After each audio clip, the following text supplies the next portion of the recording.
खट्टी मीठी कहानियाँ। दिव्या एक बहुत ही बड़े घर की बिगड़ैल लड़की थी। उसमें इमोशन नाम की कोई चीज ही नहीं थी।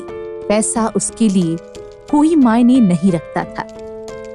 वो चापलूस दोस्तों के साथ दिन भर बस मटर गश्ती करते रहती थी। दोस्त शोक दिव्या की हर गलत बात को भी चापलूसी के कारण सही ठहराते थे। सभी का मजाक वो उड़ाती थी, चाहे वो बूढ़े, बच्चे या गरीब हों, उसे कोई फर्क नहीं पड़ता था। एक दिन दिव्या दोस्तों के साथ रील बनाने के लिए प्रैंक कर रही थी। देखो आज मैं कैसा प्रैंक करती हूँ, कम से कम 20 मिलियन व्यूज और लाइक आनी चाहिए। अच्छा, ऐसा क्या करने वाली है तू आज? चलो आज हम मंदिर चलते हैं, कार मंदिर की तरफ घुमा। हे, मंदिर में प्रैंक? भाई कोई लफड़ा ना हो जाए। हाँ, अगर डर लगता है तो उतर जाओ मेरी गाड़ी से। मुझे जिंदा दिल लोग पसंद है, न कि डरपोक।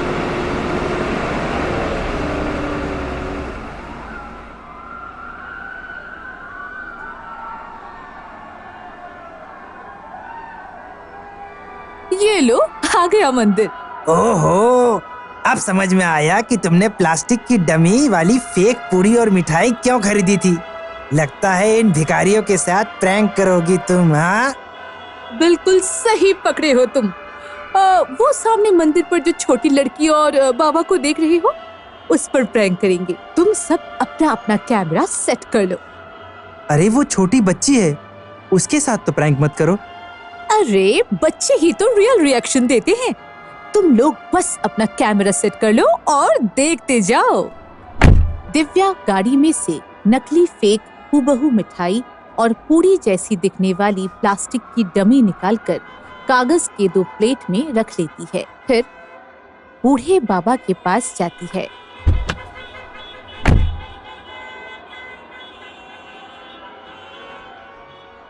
बाबा, आज मेरी बर्थडे है, हमें आशीर्वाद दीजिए।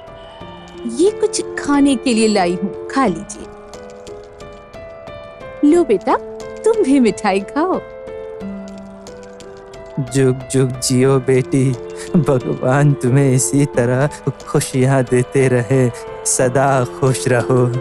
जी बाबा, अब चलती हूँ। मंदिर की सीढ़ी के दूसरे तरफ, जहाँ सोनिया, हर्ष और जॉन अपने अपने कैमरा सेट किए हुए होते हैं, वहाँ जाकर दिव्या उनसे पूछती है, सभी का कैमरा ऑन है ना? सभी एंगल से वीडियो शूट करो, वीडियो रियलिस्टिक होनी चाहिए। मिठाई और पूरी पाकर बूढ़ा बाबा और उसकी पोती दोनों बहुत खुश हो जाते हैं। दोनों उसे खाने लगते हैं। बाबा पूरी को पहले चबाने की कोशिश करते हैं, फिर पूरी को दांतों में दबाकर दोनों हाथों से खींच रहे होते हैं।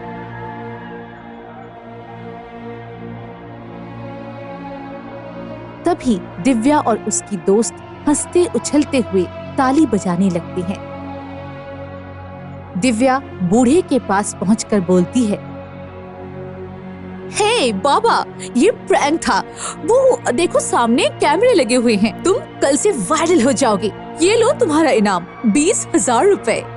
इतना बोलकर दिव्या 20,000 रुपए बाबा के मुंह पर उछाल देती है। पैसे का ऐसा घमंड ठीक नहीं है बेटी। किसी गरीब के भूख के साथ ऐसा घटिया मजाक कभी भी मत करना जीवन में। ये बच्ची कल शाम से भूखी है।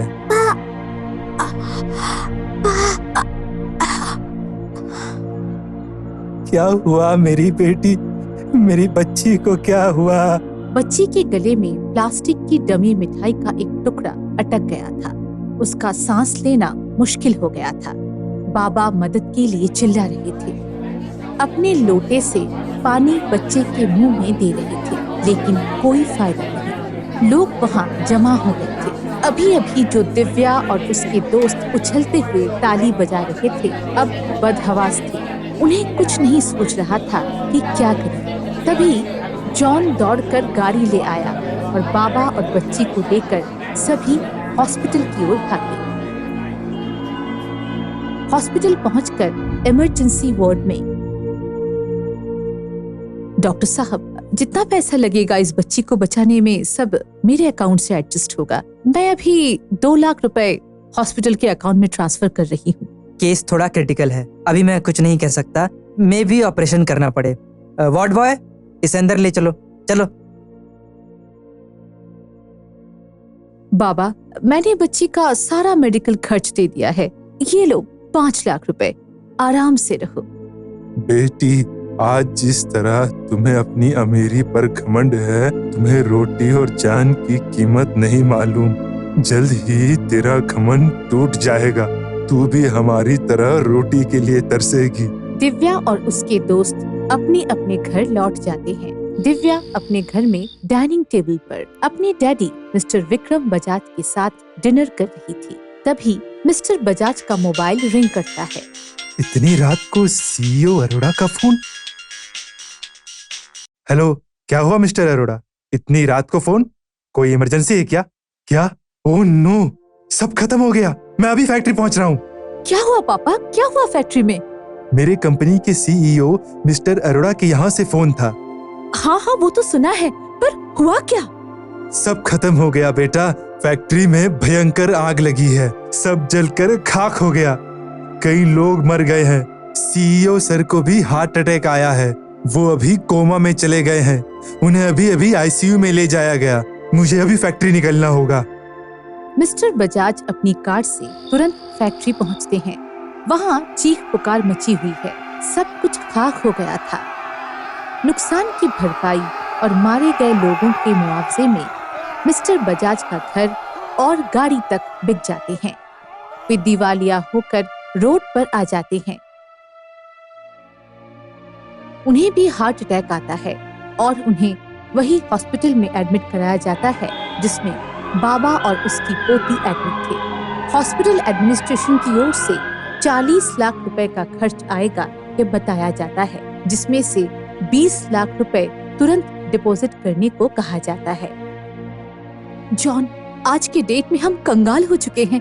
मुझे जरा 20 लाख रुपए ट्रांसफर करना, तो मेरे डैडी हॉस्पिटल में है। मेरे डैडी ने कल ही एक प्रॉपर्टी खरीदी है। सॉरी दिव्या। कोई बात नहीं, मोबाइल रखो, बाद में बात करते हैं।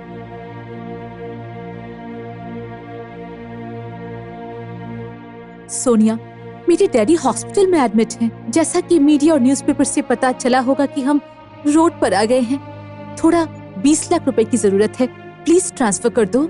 सॉरी दिव्या, आज ही पापा ने एक नई कंपनी में इन्वेस्ट किया है, तू हर्ष से हेल्प ले ले। हर्ष भी बहाना बना देता है।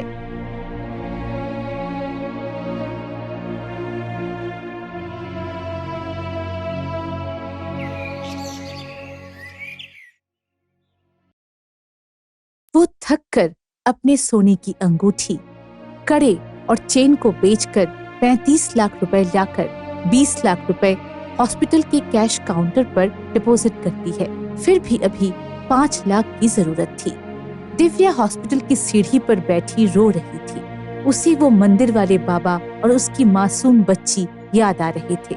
उसे बाबा की बोली हुई वो अंतिम बात याद आ रही थी। तभी दिव्या के कंधे पर किसी ने हाथ रखा। अरे बाबा, मैं आप ही को याद कर रही थी अभी। आज मैं भी आप ही की तरह रोटी और पैसे के लिए तरस रही हूँ। प्लीज हमारे पहले वाले दिन लौटा दो, प्लीज। जाओ, जितने पैसे तुमने मेरे मुंह पर उछाले थे वो ईमानदारी से अपनी मेहनत से पहले कमा कर लाओ, फिर तुम्हारे वही दिन लौट आ जाएंगे। और हाँ, ये लो 5 लाख रुपए तुम्हारे ही हैं, इलाज में काम आएंगे। दिव्या अपनी ड्राइवर से 20,000 रुपए उधार मांग कर ले आती है। ये लो बाबा, 20,000 रुपए, अब प्लीज हमारे पुराने दिन लौटा दो। बेटा, मैंने मेहनत से कमा कर पैसे लाने को कहा था, किसी से मांग कर लाने को नहीं। जाओ, उनके पैसे वापस करो और अपनी मेहनत से कमा कर लाओ। दिव्या एक कॉल सेंटर में काम पकड़ लेती है। मंथ एंड में सैलरी 20,000 रुपए लेकर हॉस्पिटल आती है। हॉस्पिटल की गेट पर एक बूढ़ी औरत अपनी बच्ची को स्ट्रेचर पर रखकर रो रही थी। दिव्या के पूछने पर बताती है कि उसके इलाज के लिए 20,000 रुपए की जरूरत है। दिव्या को एहसास होता है कि मुझसे कहीं ज्यादा जरूरत इस बच्ची को है। वो अपनी सैलरी उसे दे देती है।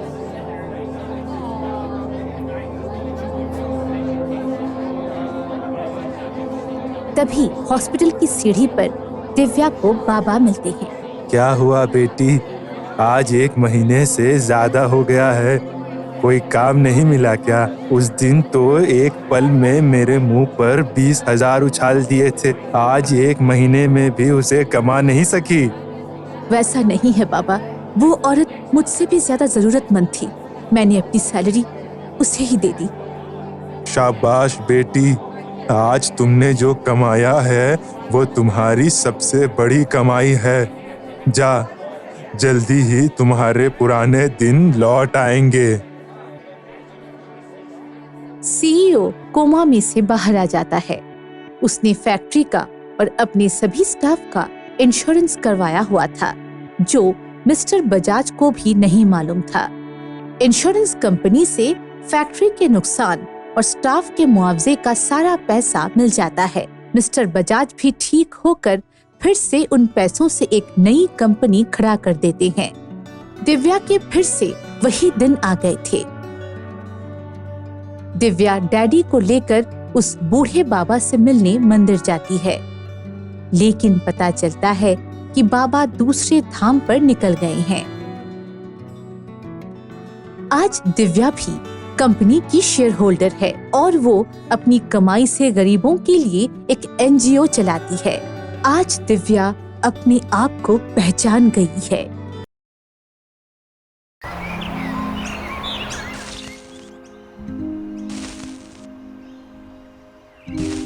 बहू रानी, घर साफ करने के बाद मुझे जरा चाय दे देना। हाँ माँ, जरूर। ए, तुमने मेरे घर के बाहर ये कचरा क्यों फेंका? तुम्हारे घर के बाहर मैंने नहीं फेंका, रास्ते में फेंका है। और वो रास्ता मेरे घर की तरफ जाता है। चल, इसे साफ कर। सुनो, फालतू बातें मत करो। रास्ता साफ करने वाला जब आएगा तब करेगा। मैं यहाँ सफाई कर्मचारी नहीं हूँ। तुम लोग लड़ क्यों रहे हो? लो, आ गई एक और मैडम आग में घी डालने। नहीं नहीं, ऐसा नहीं है, मैं जानना चाहती हूँ। जानकर क्या करोगी? शायद मैं कुछ मदद कर सकूं। ये मेरे घर के बाहर रोज कूड़ा फेंकती है और गंदा करती है। ठीक है, मैं साफ कर देती हूँ। अरे वाह, सफाई कर्मचारी आखिर आ ही गई। हे राम, ये मेरी बहू कितनी ज्यादा भोली है। ये क्या परेशानी है?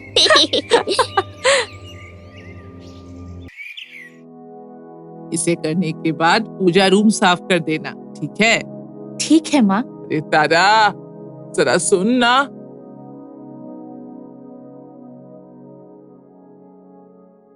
हाँ चाची, बोलिए। अरे बेटी, बाजार से जरा सफेद सरसों ले आना मेरे लिए। पास की दुकान में नहीं मिला। मैं घर छोड़कर बाजार कैसे जा सकती हूँ बता? हाँ, वो भी है। दीजिए, पैसे दीजिए। अरे, तू मसाले छोड़कर कहाँ जा रही है? बाजार जा रही हूँ सफेद सरसों लाने। मतलब घर का काम छोड़कर तू बाजार जा रही है? अरे ललिता, तुम लोग इस बेचारी को काम करवाने के लिए मजबूर किए बिना नहीं रह सकते हैं ना? मेरी बेटी ही तो गाय की तरह भोली है, सिर्फ उसे परोपकार करना है। तो मैं लोगों को और क्या कहूँ, फूटी किस्मत है मेरी। छी छी छी। अरे अब क्या हो गया? और क्या होगा, उसका परोपकारी भूत फिर से जाग गया। शादी की उम्र हो चुकी है, हम लड़का ढूंढ रहे हैं और अभी भी अगर ये नहीं सुधरी तो। अरे तुम इतनी भी चिंता मत करो, जरूरत पड़ने पर सब सीख जाएगी। चलो चलो, अब अंदर चलो।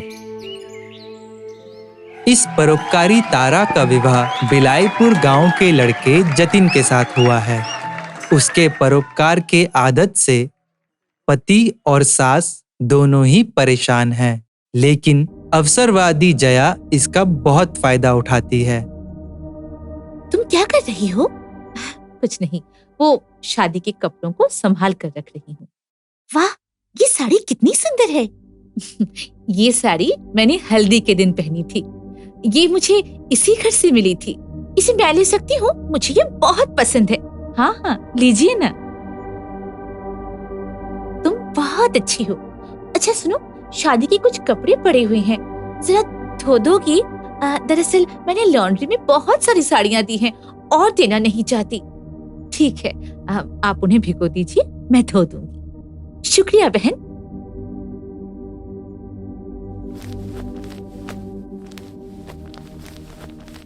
अरे बहुरानी, तुम्हारा दिमाग है या नहीं? तुमने हल्दी रस्म की साड़ी उसे दे दी? दरअसल दीदी ने कहा कि उन्हें बहुत पसंद है, इसलिए दे दी। तो तुम दे दोगी? और ये किसके कपड़े धो रही हो? दीदी की साड़ी धो रही हूँ। अच्छा, वो तुमसे काम करवा रही है। मेरी बहुरानी, सबका भला करने के चक्कर में अपने बारे में भूल मत जाना, नहीं तो सब तुम्हारा फायदा उठाएंगे। जरा समझने की कोशिश करो बेटा। क्या हुआ, सुन रही हो ना? कुछ दिन बाद तारा, ओ तारा, तारा, घर पे कोई नहीं है। मैं जरा बाजार जा रही हूँ। कल एक शादी में जाना है मुझे, तो एक सैंडल खरीदनी है और फिर पार्लर भी जाना है। क्या तुम जरा मेरे बच्चे को रख सकती हो? हाँ हाँ बिल्कुल, मुझे दो।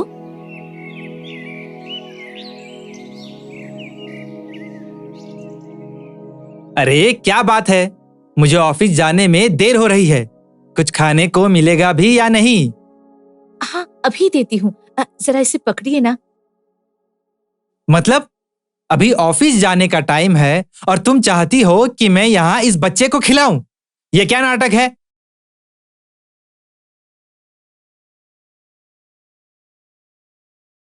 तारा! मेरे कपड़े सब बेकार हो गया।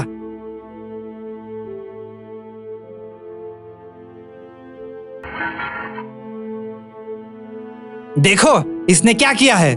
ये सब इस घर में क्या हो रहा है? अभी मेरा ऑफिस जाने का समय है। मैं ये सब नाटक बिल्कुल नहीं झेल सकता हूँ तारा। अजी, वो छोटा बच्चा है।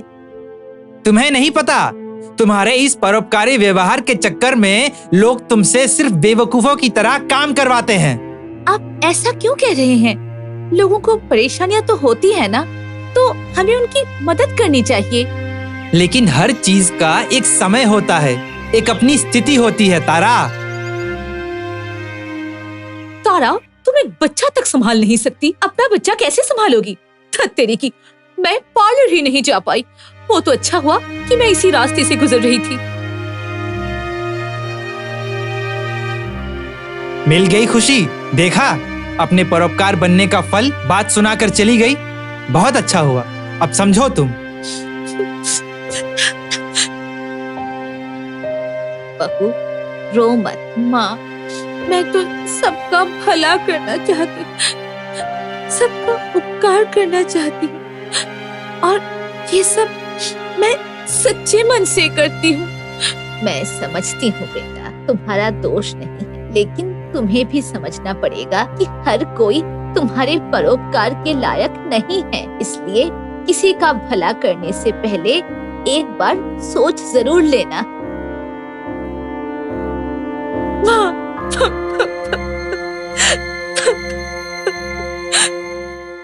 एक दिन। आप कौन है? जी, मैं इसकी मोहल्ले की चाची लगूंगी। मोहल्ले की चाची? मतलब असली चाची नहीं? जी नहीं। तो फिर आप क्यों आई हैं? नहीं, दरअसल इसके माँ बाप ऑफिस जाते हैं, इसलिए उन्होंने कहा कि टीचर ने बुलाया है और मुझे जाने को कहा। इसके माँ बाप भी अजीब हैं, और आपने भी उनकी बात मान ली? नहीं, मतलब वो थोड़ी परेशानी में है। परेशानी में है? आप क्या समाज सेवा करती हैं? नहीं, वो बात नहीं है। सुनिए, ये लड़का पढ़ाई लिखाई बिल्कुल नहीं करता है। क्या आपने इसका रिजल्ट देखा? सिर्फ लड्डू मिले हैं इसको, लड्डू। और इसके अलावा सिर्फ दूसरे बच्चों के साथ लड़ता रहता है। ये सब पता है आपको? नहीं पता था। ये सब इसके माँ बाप को पता होना चाहिए, और आप इसके माँ बाप नहीं हैं। आपकी चिंता और इसके माँ बाप का बर्ताव देखकर मेरा दिमाग खराब हो रहा है। निकल जाइए मेरे ऑफिस से। और सुनिए, आप अपनी ऐसी वाहियात समाज सेवा को बंद कीजिए। आपका मकसद सही हो सकता है, इसलिए हो सके तो किसी और तरीके से काम कीजिए। जाइए।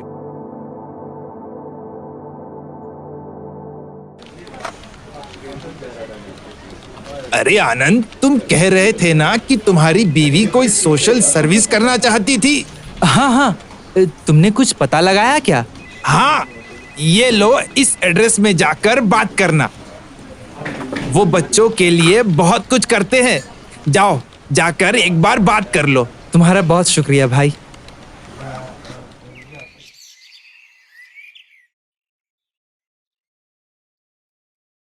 अरे, तुम रो क्यों रही हो? अच्छा, आप ही बताइए, इसमें मेरी गलती कहाँ थी? देखो, दूसरों की भलाई करने में कोई गलती नहीं है। तो फिर?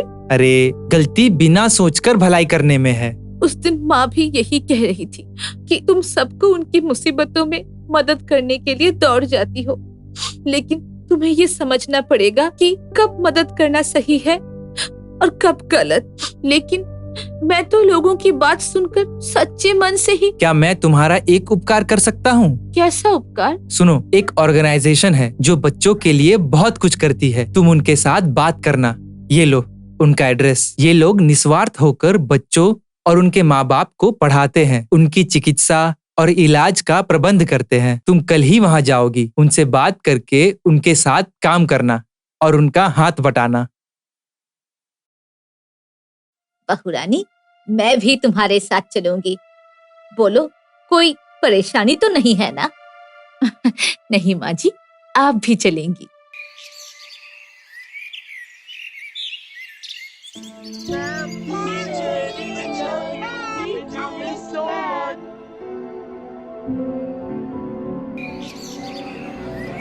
आज इस ब्लड डोनेशन कैंप में हम महिलाएं भी पीछे नहीं रहेंगी।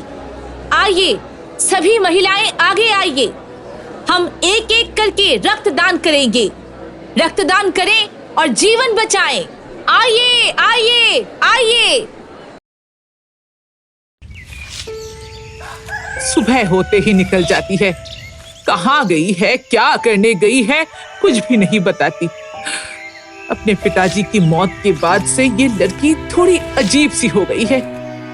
अरे, वो ये नहीं समझती कि जब लोगों के घर काम करना है तो उसे उनकी मर्जी के मुताबिक ही चलना पड़ेगा ना। तू कहाँ गई थी रे? मैदान में दौड़ने गई थी माँ। मतलब अभी तक तेरा भूत नहीं उतरा? माँ, ऐसा मत कहिए, ये पापा का सपना था। अरे, तेरे पापा ऊपर चले गए हैं और उनके साथ उनका सपना भी ऊपर चला गया। अब हमारा सपना सिर्फ अपना पेट पालना है रे। जा, कल की रोटी खाकर मुझ पर एहसान कर। उसके बाद बशाक भाभी के घर जाकर बर्तन धोना है। मैं बाद में आती हूँ। माँ, मुझे फिर से दौड़ने का मन करता है। नहीं, अब ये सब नहीं चलेगा। मुझसे तू ये सब बातें मत करना। जा, अब सर झुकाकर अंदर चली जा।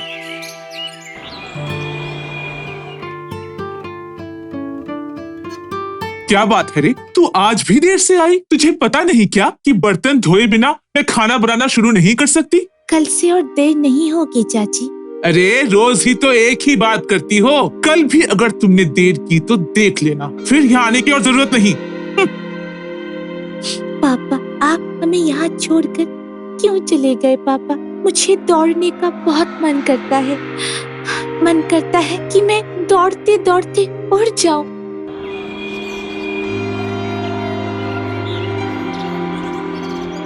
तुम सुबह प्रैक्टिस में क्यों नहीं आई? वो सर, माँ ने मुझे दौड़ने से मना किया है। क्यों? दरअसल लोगों के घर काम पर जाने में देर हो जाती है। तो फिर सुबह एक घर के काम को तुम छोड़ सकती हो क्या? नहीं सर जी, ऐसा करने से हम खाली पेट रह जाएंगे। एक घर के काम को छोड़ने से तुम भूखी रह जाओगी। जी सर, मैं और माँ दोनों लोगों के घर काम करके जो पैसे कमाते हैं उसी में हमारा गुजर बसर चलता है। मैं चलती हूँ सर, अगर आज देर हो गई तो बशाक चाची फिर डांटेंगी। दौड़ दौड़ दौड़ प्रतियोगिता। इस रविवार इस गांव और आसपास के गांव के लड़कों और लड़कियों के बीच दौड़ प्रतियोगिता होने वाली है। प्रतियोगिता में प्रथम पुरस्कार है 1000 रुपए, द्वितीय पुरस्कार है 700 रुपए और तीसरा पुरस्कार है 500 रुपए। दौड़ दौड़ दौड़ प्रतियोगिता।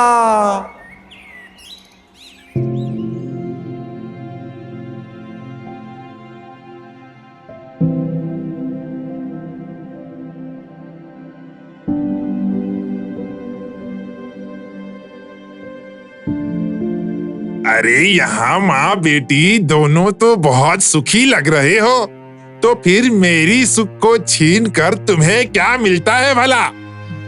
आइए आइए महाजन बाबू, आइए। तुम्हारी खातिरदारी का समय नहीं है मेरे पास। सुनो, अगर तुम आने वाले महीने में अपना ब्याज नहीं चुका पाओगी तो इस घर को खो बैठोगी। मुझे बस थोड़ा और समय दीजिए महाजन बाबू। आप तो देख ही सकते हैं इसके पिताजी के जाने के बाद से। वो तो हो गया, तुम्हारा पति तो फिर भी हर महीने कुछ न कुछ ब्याज दे ही देता था, लेकिन तुम तो कुछ भी नहीं देती। ये सारी मुसीबतें मेरे ही सर पर आती है। आपका ब्याज कितना होगा? अरे वाह, तुम्हारी बेटी तो आजकल बहुत ज्यादा बोलने लगी है। क्यों बेटा, तुम चुकाओगी क्या? मैं कोशिश तो कर सकती हूँ। अरे चुप करना। क्या हुआ, आप बोलिए। ठीक है तो सुनो, 3 महीने का ब्याज होता है 1500 रुपए और असल कर्ज था 15,000 रुपए का। जी, दे दूंगी। अरे वाह वाह चिंतामणि, जब तुम्हारी बेटी ने कह दिया है कि दे देगी तब तो चिंता की कोई बात ही नहीं है। अगले महीने से मैं ब्याज लेने नहीं आऊंगा, सीधे मेरे घर पहुंचा देना, वरना इस घर से हाथ धो बैठोगी।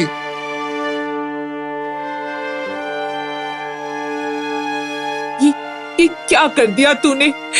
इसे और उकसाकर गुस्सा दिला दिया। माँ, वो आपके साथ बुरी तरह बात कर रहा था। अरे उन सभी बातों को तो सुनकर भूल जाना चाहिए। नहीं माँ, मैं आपका अपमान नहीं सह सकती। अभी तुझे पैसे कहाँ से मिलेंगे? मैं देखती हूँ, आप खाना खाइए। कुछ दिन बाद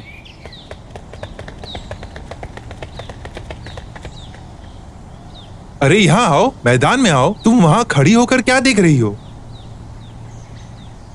नहीं सर, मैं प्रैक्टिस करने नहीं आई हूँ। तो फिर? दरअसल मुझे कुछ पैसे चाहिए महाजन को देने के लिए, नहीं तो हम अपना घर खो बैठेंगे। कितने पैसे? अभी के लिए सिर्फ 1500 चाहिए। इतने पैसे एक साथ मैं कहाँ से लाऊंगा? सर, आपको इतने पैसे देने की जरूरत नहीं पड़ेगी। मैं गांव के दौड़ प्रतियोगिता में भाग लूंगी। प्राइज में मिले पैसों के अलावा बस आप बाकी पैसे दे दीजिएगा। तुम उस प्रतियोगिता में भाग लेकर अपने प्रैक्टिस को बेकार जाने दोगी? तुम मैराथन दौड़ने के लिए बनी हो। सर, मेरे पास और कोई ऑप्शन नहीं है। पापा की चावल की जमीन को भी हमें बेचना पड़ेगा। चलती हूँ सर। दौड़ दौड़ दौड़ प्रतियोगिता। प्रतियोगिता में प्रथम पुरस्कार है 1000 रुपए, द्वितीय पुरस्कार है 700 रुपए और तीसरा पुरस्कार है 500 रुपए। सामने हमारे गांव की लड़की है, वो सभी लड़कियों को पीछे छोड़कर जा रही है। वो दौड़ रही है या उड़ रही है ये बताना मुश्किल है। अरे ये क्या हो रहा है? वो इतना तेज दौड़ रही है कि सभी अचंभित है। और तेज मामोनी, और तेज।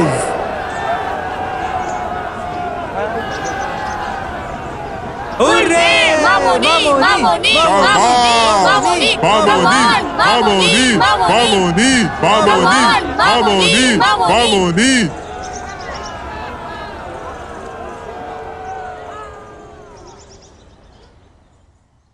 बहुत बढ़िया चिंतामणि, तुम्हारी बेटी ने दौड़कर कमाना सीख लिया है। अब क्या, अब तुम भी दौड़ो। माँ क्या करेंगी क्या नहीं वो मैं समझ लूंगी। चल चल कर चल। अभी से इतना घमंड, देखता हूँ कब तक रहेगा। कुछ दिन बाद ऐसा नहीं चलेगा। रोज रोज किसी वजह से देर आने से तो अच्छा है तुम और आओ ही मत। चिंतामणि, तुम्हारी बेटी की वजह से मुझे तुम्हें काम से निकालना पड़ेगा। ऐसा मत कीजिए भाभी, हम भूखे मर जाएंगे। तुम्हारे जीने और मरने की बात तुम्हारी बेटी समझेगी। कल से और आने की जरूरत नहीं है। अरे करमजली, इतने दिनों से तूने मुझसे झूठ क्यों कहा? क्या करूँ माँ, मेरे सर जी कहते हैं कि मैं मैराथन दौड़ सकती हूँ, इसलिए मैं मैदान में जाती हूँ। मैंने तुझसे कितनी बार कहा है ना कि अब ये सब बंद कर, बंद कर।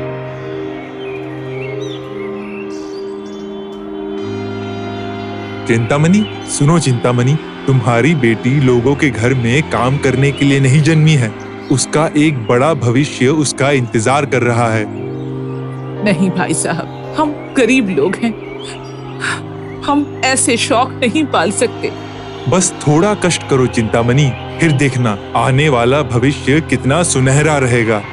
भविष्य की बात सोचेंगे तो हम अभी क्या खाएंगे भाई साहब? उसकी चिंता मत करो, मैं कुछ ना कुछ प्रबंध कर दूंगा। भाई साहब, भले ही वो घर में काम करना छोड़ दे, वो सब मैं कर लूंगी, लेकिन मैं इसका खर्च कैसे उठाऊंगी? अरे कोई ना कोई रास्ता निकल ही जाएगा। मैंने एक इंसान से बात की है, आप कल से उसे मैदान भेज दीजिएगा। ठीक है, तब जब आप कह रहे हैं तो इसे अपने पिताजी का सपना पूरा करने का मौका देती हूँ। माँ, मामोनी, पैर को सीधा करो। हाँ, जंप जंप, और पैर को मिट्टी में जोर से रखो। Yes, very good. चलो, लॉन्ग रन।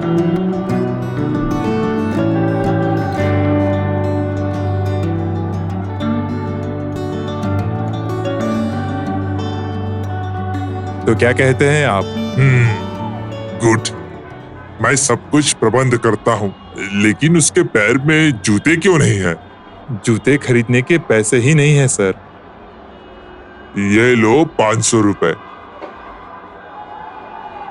पहले उसे जूते पहनाओ, फिर देखते हैं। वो देख, काम वाली लड़की लोगों के घरों में काम करती थी और आज मैराथन में दौड़ेगी। लेकिन सुना है कि बहुत अच्छा दौड़ती है। ये दौड़ेगी? मैं इसे मैराथन तक पहुंचने दूंगी तब ना। तुम क्या करोगी? प्रूफ टेस्ट के समय इसे मैदान में आने ही नहीं दूंगी। जो भी करना जरा संभल के करना।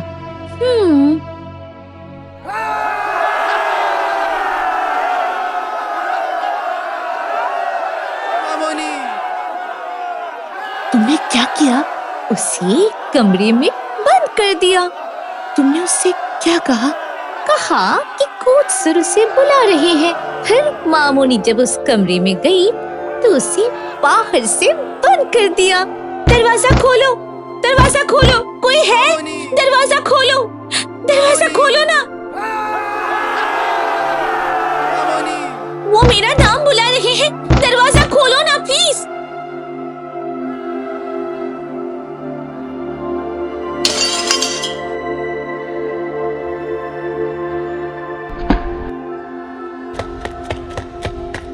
अरे कहाँ थी तुम? वो कमरे का दरवाजा अटक गया है। अरे ये क्या?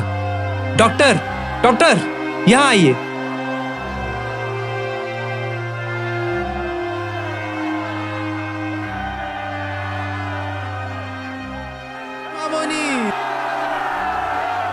On your mark, Get set, go!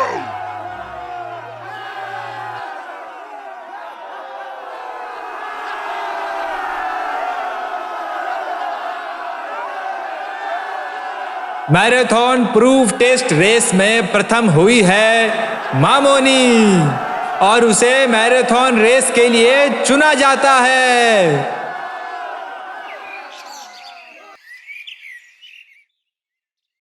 माँ माँ माँ, मैं मैराथन के लिए सिलेक्ट हो गई हूँ।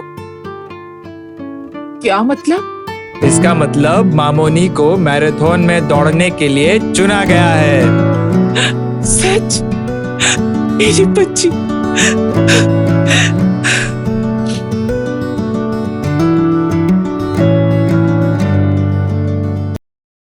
प्रेत भस्म भस्मीभूताग्निये नमः। क्या बात है भानु, तुम इतने सवेरे सवेरे मेरे पास आए हो? जरूर कोई समस्या है। जी कालीनाथ चाचा, फिर से वही समस्या हो रही है। एक दिन अमित ध्यान से दस्तावेज पढ़ रहा है।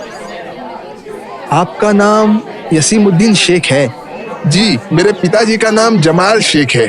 आपकी कितनी जमीन है? जी 8 बीघा मेरे पिताजी के नाम पर ही थी। अब पिताजी की मृत्यु हो गई, इसलिए मैं अपने नाम पर करवाना चाहता हूँ। ठीक है, पिताजी का डेथ सर्टिफिकेट लाना पड़ेगा। उसे लाने से मैं आपकी जमीन आपके नाम पर कर दूंगा। ठीक है, मैं चलता हूँ बाबू। आपको नमस्कार। यसीमुद्दीन चला जाता है। अगला कौन है? ऑफिस के बिल्कुल कोने में हम देखते हैं कि एक लड़की चुपचाप बैठी हुई है। इस गांव में यंग पंचायत ऑफिसर अमित नए आए हैं। वो ईमानदारी से काम करते हैं। जमीन दर्जी का काम चल रहा है। गांव वाले एक एक करके जमीन दर्ज करने का काम कर रहे हैं। अमित खटिए पर लेटकर किताब पढ़ रहा है। भानु आकर एक टेबल पर खाना रखता है। खाना रख दिया है साहब। आज मैंने सिर्फ प्याज देकर मसूर की दाल और आलू पोस्ता बनाई है, मछली नहीं बनाई। भानु, मैं मछली के बिना चावल बिल्कुल भी नहीं खा सकता। अरे साहब, लेकिन आप तो कल ही आए हैं। मुझे सब सामान वगैरह सजाने के चक्कर में बाजार जाने का समय ही नहीं मिला। कल से मैं आपको बिना मछली के चावल बिल्कुल नहीं खाने दूंगा। अच्छा ठीक है। अमित खाने बैठ जाता है। 1-2 दिन बाद अमित रोज देखता है कि एक लड़की रोज दूर में बैठी रहती है। वो रोज आकर बैठी रहती है, लेकिन किसी से कुछ नहीं कहती। ऑफिस का कामकाज चलता रहता है।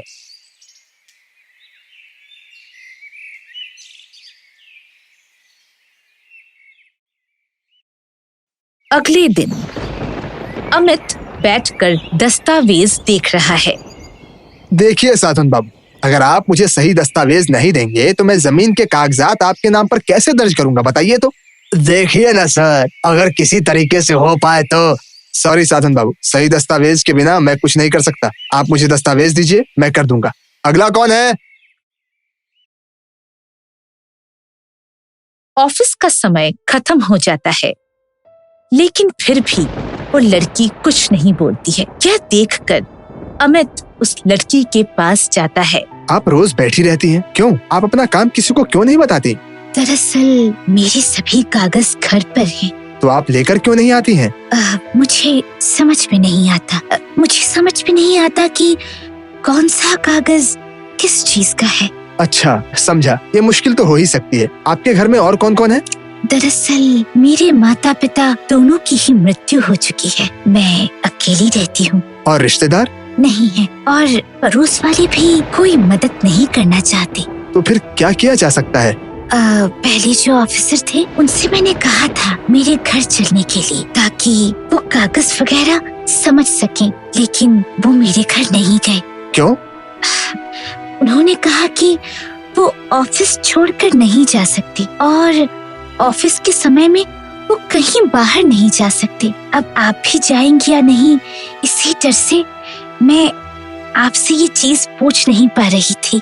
ठीक है, ऑफिस छोड़कर जाना तो सच में संभव नहीं है। मैं ऑफिस के बाद आपके साथ आपके घर जाऊंगा। बहुत बहुत शुक्रिया। तो मैं आपका इंतजार करूंगी। बिल्कुल। अमित ऑफिस के अंदर चला जाता है। ऑफिस खत्म होते ही अमित उस लड़की के साथ चला जाता है। चलते चलते वो लोग एक जंगल के अंदर घुसने लगते हैं। लड़की आगे आगे चलती है, उसके पीछे अमित चलता है। अमित सोचने लगता है, बाप रे, इतनी जल्दी किस बात की है? शायद जल्दी से इसे सभी दस्तावेज के बारे में समझा देने से इसे शांति मिलेगी। अकेली रहती है इसलिए और ज्यादा चिंतित है। जरा धीरे चलिए, मैं शहर का लड़का हूँ, आप लोगों की तरह इतनी जल्दी नहीं चल सकता। माफ कीजिएगा। अच्छा, ये तो बहुत ही घना जंगल है, क्या आप यही रहती हैं? इस जंगल के खत्म होते ही वो वहाँ जो आपको रोशनी दिख रही है, मैं वहीं रहती हूँ। लड़की बात करते करते चलती रहती है। थोड़ा आगे बढ़ते ही एक पत्थर पर उसका पैर पड़ता है और वो लगभग गिरने की हालत में आ जाती है। उसी वक्त अमित उसे पकड़ लेता है। अरे, आप क्या कर रही हैं? ऐसे बिना देखे कोई चलता है क्या? जी माफ कीजिए, दरअसल मैं अंधी हूँ, मुझे कुछ भी दिखाई नहीं देता। क्या? अरे मुझे माफ कर दीजिए, आई एम सॉरी। माया फिर से चलने लगती है। तभी पीछे से आवाज आती है, साहब, ओ साहब। अरे ये क्या, भानु तुम यहाँ? साहब, आप यहाँ क्या कर रहे हैं? आपको आने में देर हो रही थी, इसलिए मैं ऑफिस पूछने गया था, तो देखा आप वहाँ नहीं हैं। दरवान कह रहा था कि आप इस तरफ आए हैं, इसलिए मैं भी दौड़ा हुआ आ गया। अरे वो एक अंधी लड़की मुझे अपने घर ले जा रही थी। अरे आपका नाम क्या है? अरे कहाँ गई? माया कहीं नजर नहीं आती है, जैसे वो अचानक से गायब हो गई हो। लड़की अंधी? घर चलिए साहब, कल देखते हैं, चलिए। इधर उधर देखने पर भी वो उस लड़की को कहीं नहीं देख पाते हैं। अमित चौंक जाता है। यही तो थी, कहाँ गई? घर चलिए साहब, घर चलिए। रात को इस जंगल में रहना बहुत ही खतरनाक है, घर चलिए। आखिरकार भानु के साथ अमित घर लौट आता है, लेकिन उसका ध्यान उसी तरफ रहता है। रात को खाना खाते समय अमित को मछली खाने का भी मन नहीं रहता। ये क्या, तुमने मछली क्यों बनाई है? लेकिन साहब, आप ही ने तो कहा था कि मछली के बिना आप चावल नहीं खा पाते, इसलिए मैं बाजार से बड़े बड़े तिलापिया मछली लेकर आया हूँ। अरे नहीं, मछली ले जाओ, मुझे मछली से बदबू आती है। तो फिर मैं क्या करूँ साहब? मैंने तो बस दाल, चावल, आलू भुजिया और मछली का झोल बनाया है। मछली ले जाओ, मैं दाल और आलू भुजिया के साथ खा लूंगा। भानु मछली ले जाता है। मुझे समझ में आ रहा है साहब कि आपको मछली की रुचि क्यों नहीं है। मैं पिछले साहब को मायावी लड़की के हाथों से बचा नहीं पाया था, अब और नहीं, मैं कल कालीनाथ से मिलूंगा। आपको बचाना पड़ेगा, बचाना ही पड़ेगा। अगले दिन कालीनाथ एक जलते हुए हवन के सामने बैठकर आराधना कर रहा है। प्रेत भस्म, भस्मीभूत अग्निये नमः। भानु आता है और कालीनाथ को प्रणाम करता है। क्या बात है भानु, तुम इतने सवेरे सवेरे मेरे पास आए हो, जरूर कोई समस्या है। जी कालीनाथ चाचा, फिर से वही समस्या हो रही है। तुम्हारे नए साहब ठीक है ना? नहीं कालीनाथ चाचा, मछली से उनकी रुचि हट रही है, वही पहले साहब जैसे। हाँ चाचा, और सिर्फ रुचि ही नहीं, उन्हें मछली से बदबू भी आने लगी है। अच्छा समझा।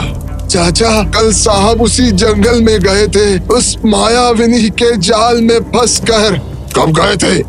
शाम के समय। मैं उन्हें समझाकर वापस लाया हूँ। मुझे तो लगता है वो मायाविनी फिर से साहब को जंगल की तरफ ले जाने की कोशिश करेंगी। हाँ, और अगर एक बार वो उन्हें वापस उस घर में ले जाने में कामयाब हो गई, तब तो। नहीं चाचा, ऐसा मत बोलिए, अब कुछ तो कीजिए। ठीक है, कल तैयार रहना और हर जगह तुम्हारे साहब के पीछे पीछे रहना। उसके बाद जो करना है मैं करूँगा। जी प्रणाम। भानु वहाँ से चला जाता है। माया इस गांव की लड़की थी। कई साल पहले पंचायत ऑफिसर की लापरवाही की वजह से सरकार ने उसकी जमीन पर कब्जा कर लिया था। उसी दुख से उसके पिताजी गुजर गए। उस दिन के बाद से माया जंगल में अकेली रहने लगी, पर भूख के कारण उसकी भी मौत हो जाती है। तब से पंचायत ऑफिसर के ऊपर उसका क्रोध अब तक जारी है। भूत होकर एक मायावी रूप धारण करके प्रेम के जाल में फंसाकर वो पंचायत ऑफिसर को अपने घर ले आती है और फिर गला घोंटकर उनकी हत्या कर देती है। इस बार भी अगर वो अमित को घर ले जाने में कामयाब हो जाए तो वो उसे भी गला घोंटकर मार डालेगी। अगले दिन माया के साथ अमित जंगल के अंदर चला जा रहा है। भानु उनसे थोड़ी दूर रहकर उनका पीछा कर रहा है। दूर ही एक पेड़ के पीछे कालीनाथ छुपा रहता है। माया के सामने आते ही प्रेत भस्मा भस्मीभूताग्निये नमः। ये क्या हो रहा है? चल रहा है, मेरा सारा शरीर जल रहा है। ये क्या हो गया?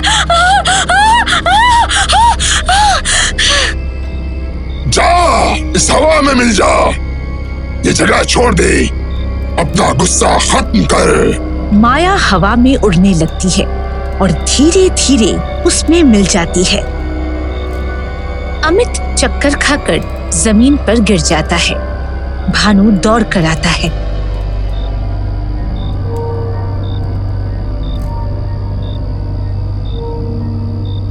अब डरने की जरूरत नहीं है भानु, वो मायाविनी और कभी नहीं आएगी। तुम अपने नए साहब को घर ले जाकर गर्म दूध पिला देना, कल तक उन्हें होश आ जाएगा। अब मैं भी चलता हूँ। इन सभी भूतनियों का माया जाल काटने में बहुत सारी ऊर्जा खर्च हो जाती है। जा जा। कालीनाथ जंगल के अंदर से होते हुए चला जाता है। अगले दिन सुबह होने लगती है। पक्षियों की आवाज आती है। अमित बिस्तर पर सोया है और उसके पैर के सामने भानु बैठा है। अमित धीरे धीरे अपनी आंखें खोलता है पर उठ नहीं पाता। अरे ये क्या? मुझे इतनी कमजोरी क्यों हो रही है? मेरे पूरे शरीर में बहुत दर्द हो रहा है। आप मत उठिए साहब। आज कौन सा दिन है? रविवार है साहब, आप आराम कीजिए। मैं आपके लिए चाय बना कर लाता हूँ। मुझे क्या हुआ है भानु? कुछ नहीं साहब, बस आप थोड़े कमजोर हो गए हैं। लेकिन कैसे? साहब, आपके ऊपर एक मायाविनी ने जादू कर दिया था। मायाविनी? हाँ साहब, वो आपके ऑफिस में आकर बैठी रहती थी, अंधी। असल में वो इंसान नहीं थी, पिशाचनी थी। कालीनाथ आता है। हाँ नए साहब, ये ठीक कह रहा है। वो आपको अपने घर ले जाना चाहती थी, उसके बाद आपका गला घोंटकर आपको मार डालती। पिशाचनी? क्या इसीलिए लोग उसे देख नहीं पाते थे? लेकिन वो मुझे अपने घर क्यों ले जाना चाहती थी? किस कारण? पिछली बार भी इस लड़की ने आपके पहले वाले अफसर की भी इसी तरह हत्या की थी। हाँ, कोलकाता में मैंने इस मृत्यु के बारे में सुना था, लेकिन इस मृत्यु का कारण क्या है? वो बहुत लंबी कहानी है साहब। कालीनाथ उसे पूरी घटना बताता है और अमित की आंखों के सामने उस लड़की की छवि झलकने लगती है।